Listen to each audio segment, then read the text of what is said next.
During his first week in office, President Trump has signed dozens of executive orders on issues affecting us here at home and abroad. And two of those actions are withdrawing the U.S. from the Paris Climate Agreement and the World Health Organization. So what does that mean and what are the ramifications of that? Joining us now to dig into this is Paul Poast, a political science professor and international relations expert at the University of Chicago. Good morning. Good to see you, and thanks for being with us. Thank you for having me. So both of these moves distance the U.S. from the global community and allies. So what is the real impact here on global diplomacy and relations? Because honestly, we keep hearing about these changes, but sometimes it's hard to understand what it really means.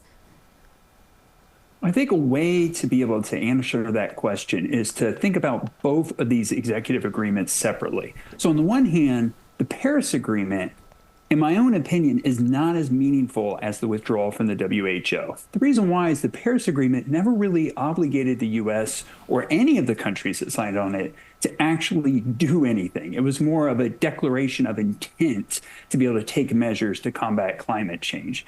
And so whether the U.S. is part of it or not part of it, again, doesn't really change anything. The WHO, on the other hand, does actually serve a lot of functions in terms of providing scientific information that enables medical officials in the United States, say working for the CDC, as well as in other countries, to be able to combat diseases and prevent diseases from entering the United States.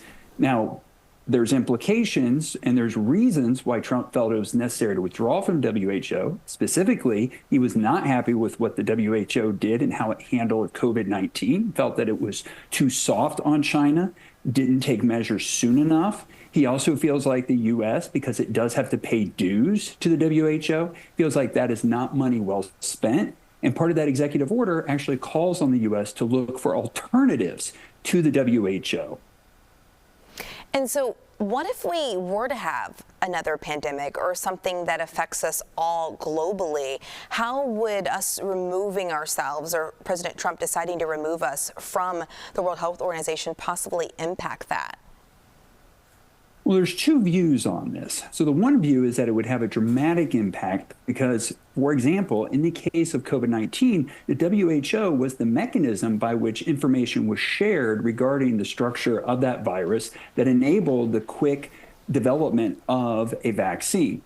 On the other hand, one would argue, and indeed, as I shared, Trump's executive order even acknowledges that there could be alternative ways of doing this. My own view is that I think that information would still be accessible to the United States, but the WHO at the end of the day is the only global organization that brings countries together to be able to share that type of information. And if the U.S. is not part of it, then it has to be done on more of an ad hoc basis, bilateral basis, and that could slow down that type of information sharing that's so critical for preventing a pandemic from spreading.